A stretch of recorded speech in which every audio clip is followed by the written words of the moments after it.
According to the Minnesota representative, Kim Norton, out of Rochester, she was asked by the Post Bulletin, a local newspaper there, what her thoughts were in regards to the state of Minnesota changing the motorcycle helmet law to include an amendment that if someone decides to not wear a helmet, would they be willing to pay an additional cost in health insurance? She was quoted as saying, "I have that libertarian streak in me, but as a legislator, I am an official. You have to weigh when it is your right to do what you want and when does your right impinge on the state and other people." Now this speech was just put in the newspaper on June 21st of this year. What I did was I spoke with my brother-in-law, who is a motorcycle rider in the state of Minnesota, and I asked him if the law was to change to make it mandatory for him to wear a helmet, would he wear one? He made it very clear to me that I shouldn't have to wear a helmet on my motorcycle. I'm an adult. When I asked him if he would be willing to pay medical cost or higher insurance cost if the law dictated it, would he do so? He became very adamant and said, "I already pay for insurance. I shouldn't have to pay for any more." Then he asked me why I was asking him those questions. I have been trying for years to get him to put on a helmet. Every time he comes to my house and I see him without a helmet, it makes me cringe. Because if he was to get into a car accident, I would hate to see what would happen to him with him not wearing a helmet.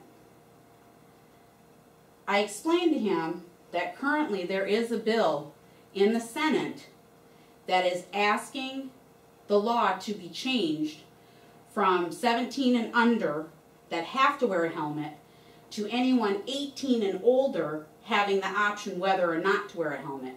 If they were to wear a helmet, then they wouldn't have to pay any additional cost. If they chose not to, they would have to increase their insurance to $250,000 worth of coverage at their cost. And they would also have to have a separate license plate that any police officer in the state would be able to see and clearly know that they made a decision not to wear a helmet. Now I'm going to show you a picture of a gentleman.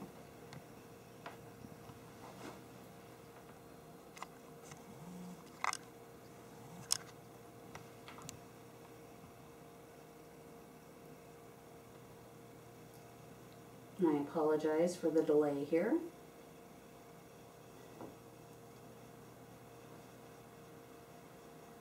Seems like I'm having technical difficulties, so I'm going to show you a paper copy of a gentleman. His name is Philip. When you look at this picture, he just looks like the average guy. What is different about Philip is that he has an obituary. He is no longer alive. When you hear the circumstances of why he passed, you can decide for yourself whether or not there's irony at play. What happened was, back in July of 2011, he was with his other ABATE members protesting the New York helmet law. New York State wants to change their law to you have to wear a helmet no matter what your age is. And for you that don't know what ABATE means, that means the American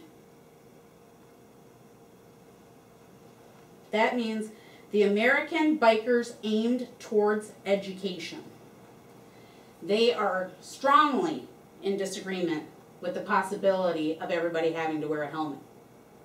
So they were all on their motorcycles protesting that fact when Philip had hit the brakes on his motorcycle.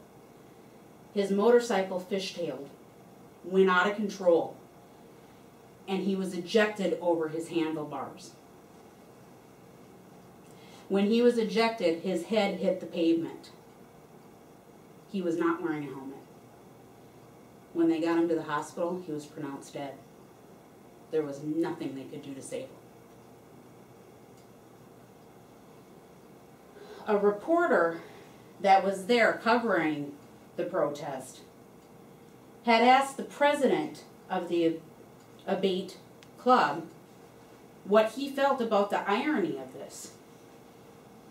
That they were protesting to not wear helmets, and one of their own members died the day they were protesting because he wasn't wearing a helmet. And this is what he was quoted as saying: "We are riding at an increased risk and accept that. This individual was a seasoned rider, not a newbie. He made an adult decision, a full decision, to ride in the manner he rode in." This gentleman's name was Thomas Alton, and he is of the New York chapter of the Abate Club. And CNN had covered this story. What happened was this stirred up a big debate across the nation. Should all states have to have this law? And the ones that currently don't, should they review their legislation law to see if it should be changed? Currently, right now, out of the 50 states, there is only 20 states that has a universal law that means anybody has to wear a helmet. Does not matter age. Minnesota has a law that anybody 17 and under has to wear a helmet. But if you're 18 and older, you can make your own choice in regards to that. What happens is it increases the cost in premiums for medical coverage. It increases the cost of insurance, death benefits that are paid out due to accidents that related in death strictly because of no helmet. And for myself, I worked in insurance for over 5 years. There is one thing about an insurance company you have to know. They don't lose money. They never lose money. It is their job to make sure they don't lose money. So if they're paying out more claims, what's going to happen? Everybody's premium's going up across the board. Now what they currently do is if you're a smoker, you pay higher rates than a non-smoker. They don't have anything like that in regards to helmet, no helmet coverage. Minnesota wants to change that. They want to make sure you have that additional coverage.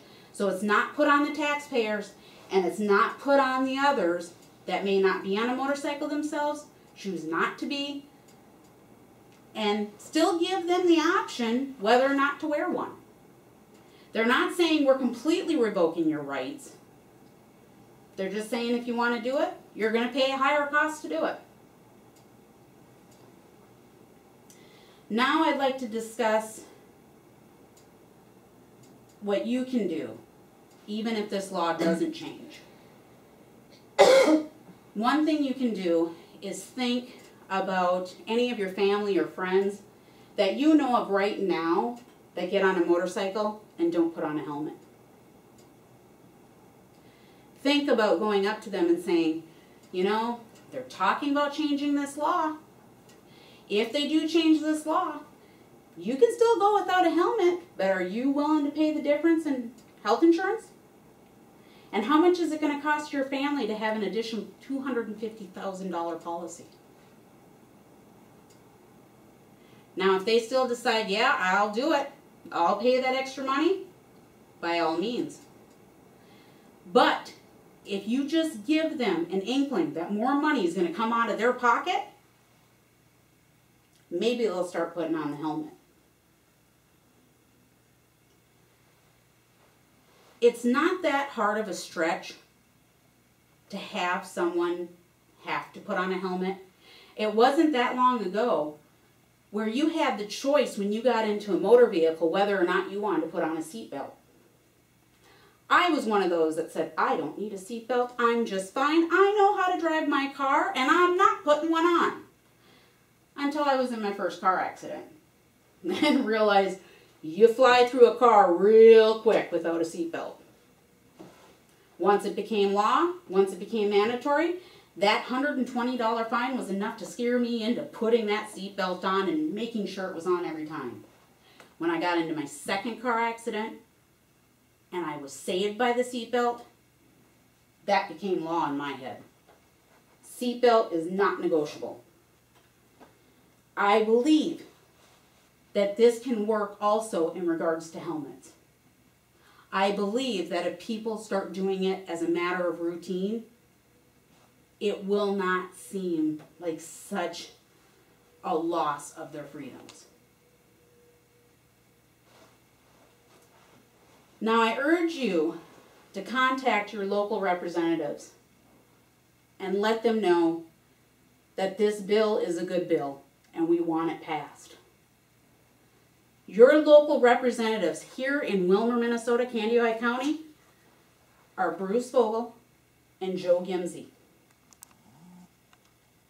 Now, Joe Gimsey is well aware of this bill that's currently in the Senate, and the reason he's well aware of it is when they initially drafted this bill, they sent it to the Transportation Committee, which Joe is the chairman of.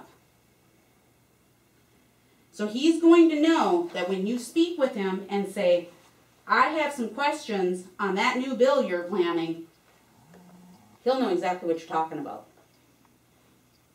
And hopefully, if enough people call, they'll know that when they get asked whether or not to approve it, they'll know their district wants it approved. I believe this law does need to be changed. I believe that any way we can curb the cost is a better way to go.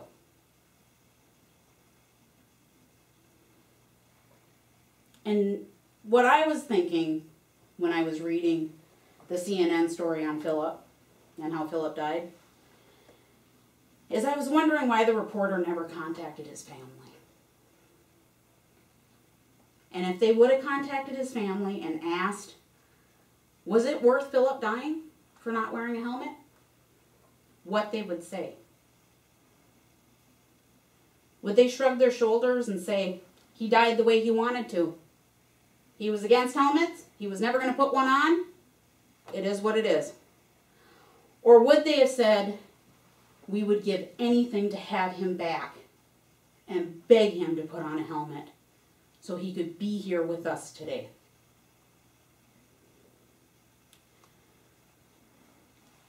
I just want everyone to know how important it is and to please, please make the call.